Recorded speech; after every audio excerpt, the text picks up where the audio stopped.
नमस्कार दोस्तों, स्वागत है आप सभी का एक बार फिर से मेरे चैनल द बुद्धा ब्रेन में।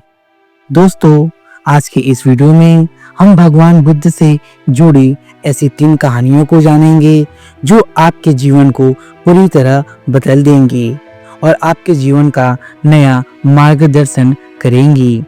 तो वीडियो में अंत तक बने रहें और यदि ये वीडियो आपको पसंद आए तो वीडियो को लाइक और शेयर अवश्य करिएगा तथा मेरे चैनल द बुद्धा ब्रेन को सब्सक्राइब अवश्य करिएगा। तो आइए जानते हैं भगवान बुद्ध की वे 3 कहानियाँ। पहला है, परेशानियों से डरे नहीं बल्कि उसका सामना करें। एक समय की बात है, गौतम बुद्ध कौशाम्बी नगर में रह रहे थे।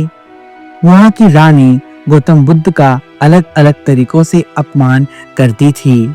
रानी ने अपने कुछ लोग को बुद्ध को अपमानित करने के लिए और परेशान करने के लिए उनके पीछे लगा दिए थे। रानी के आदेश पर वे सभी लोग बुद्ध का विरोध कर रहे थे, लेकिन बुद्ध ने किसी से कुछ नहीं कहा। उस समय बुद्ध के साथ उनका एक शिष्य भी था। उसका नाम आनंद था। बुद्ध ने आनंद से कहा, मैं लगातार देख रहा हूँ कि ये लोग जानबूझकर हमारा अपमान कर रहे हैं। जहाँ हमारा अपमान होता है, ऐसी जगह हमें नहीं रहना चाहिए। बुद्ध ने आनंद से प्रश्न किया। बुद्ध ने पूछा, फिर हम कहाँ जाएंगे आनंद? आनंद ने कहा, बुद्ध, किसी ऐसी जगह चले जहाँ ऐसे लोग ना हो जो हमारा अपमान करे बल्कि हमारा सम्मान करे।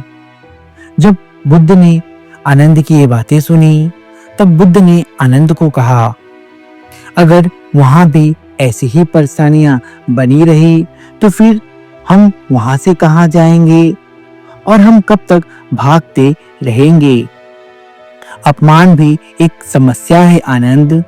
हम अहिंसा, धैर्य के साथ विनम्रता और शालीनता से ऐसे लोगों का सामना करेंगे, यहाँ से भागेंगे नहीं। बुद्ध की सीख, परेशानियां हर जगह है, हम परेशानियों से बच नहीं सकते। इसीलिए समस्या चाहे कैसी भी हो, हमें उसका सामना करना चाहिए, उनसे भागना नहीं चाहिए, क्योंकि जब तक जीवन है तब तक परेशानियां लगी रहेंगी। दूसरी कहानी है, किसी व्यक्ति के लिए पहले से ही कोई राय न बनाए। गौतम बुद्ध का एक खास शिष्य धम्मराम आश्रम में अपना काम करता और काम पूरा होने के बाद वह एकांत में चला जाता था। वह किसी से ज्यादा बातचीत भी नहीं करता था। जब धम्मराम एकांत में ज्यादा रहने लगा तो अन्य शिष्यों को लगा कि इसे घमंड हो गया है। शिष्यों ने बुद्ध से धम्मराम की शिकायतें करनी शुरू कर दी। एक दिन बुद्ध ने धम्मराम से सभी शिष्यों के सामने पूछा, तुम ऐसा क्यों करते हो? धम्मराज बोला, बुद्ध, आपने कहा है कुछ दिनों में आप ये संसार छोड़ देंगे, तो मैंने ये विचार किया कि जब आप चले जाएंगे तो हमारे पास सीखने के लिए क्या रहेगा। इसीलिए मैंने यह तय किया कि मैं एकांत और मौन को समझ लूं, ठीक से अच्छी तरह समझ लूं। ये 2 काम आपके जीते जी मैं करना चाहता हूँ। तब बुद्ध ने अपने शिष्यों से कहा, तुम सभी ने देखा कुछ और समझा कुछ है। तुम्हारी आदत है कि तुम दूसरों की बुराइयां करते रहते हो। इसीलिए तुम सभी ने धम्मराम की अच्छी बात को भी गलत रूप में ले लिया है। बुद्ध की सीख, हमें किसी व्यक्ति को ठीक से जाने बिना उसके बारे में कोई राय नहीं बनानी चाहिए। बिना अच्छे से किसी व्यक्ति को जाने उसका आकलन करना गलत है। यदि आप किसी व्यक्ति के बारे में कोई राय बनाना चाहते हैं तो यह स्पष्ट कर लें कि आप उसके बारे में अच्छी तरह से सब कुछ जानते हो। तीसरी कहानी है, अगर कोई अच्छी बात सीखना चाहता है तो घमंड को छोड़ दे। एक दिन बुद्ध के शिष्य आनंद ने पूछा, आप प्रवचन देते समय ऊंचे स्थान पर बैठते हैं और सुनने वाले नीचे बैठते हैं, ऐसा क्यों है? बुद्ध ने आनंद से कहा, एक बात बताओ, क्या तुमने कभी किसी झरने से पानी पिया है? आनंद बोला, हाँ, मैंने झरने से पानी पिया है। बुद्ध ने पूछा, तुमने पानी कैसे पिया है? आनंद ने कहा, झरना ऊपर से बह रहा था, मैं झरना के नीचे खड़ा हो गया और पानी पी लिया। जब बुद्ध ने आनंद की यह बात सुनी, तब बुद्ध बोले, अगर झरने से पानी पीना है तो नीचे ही खड़ा होना पड़ेगा। जो सत्संग, कथा या प्रवचन होता है, उसमें कहने वाला ऊपर बैठता है।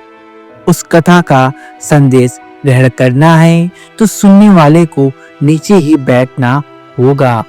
नीचे बैठने से हमारे स्वभाव में विनम्रता आती है। हमें अच्छी बातों को जीवन में उतारने की प्रेरणा मिलती है। ऐसा करने से हमारा घमंड दूर होता है।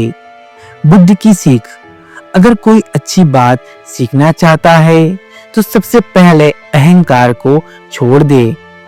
इसके बाद विनम्रता के साथ ही अच्छी बातों को जीवन में उतारा जा सकता है।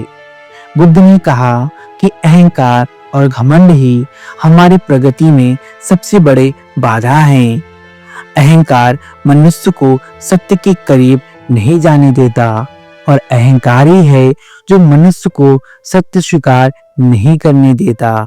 तो यदि आप भी अहंकार और घमंड से मुक्त हैं तो आप भी सत्य को प्राप्त कर सकते हैं और शांति में विहार कर सकते हैं। तो दोस्तों, यह थी भगवान बुद्ध से जुड़ी 3 प्रेरणादायक कहानियां। मैं आशा करता हूं कि इस वीडियो के माध्यम से आपने कुछ सीखा होगा और कुछ समझा होगा। यदि आपको ये वीडियो पसंद आई और आप भगवान बुद्ध के ऐसे ही प्रेरणादायक कहानी सुनना चाहते हैं तो मेरे चैनल को सब्सक्राइब करिए तथा इस वीडियो को लाइक करिए और ज्यादा से ज्यादा शेयर करिए। मेरे चैनल द बुद्धा ब्रेन में बने रहने के लिए आप सभी का धन्यवाद।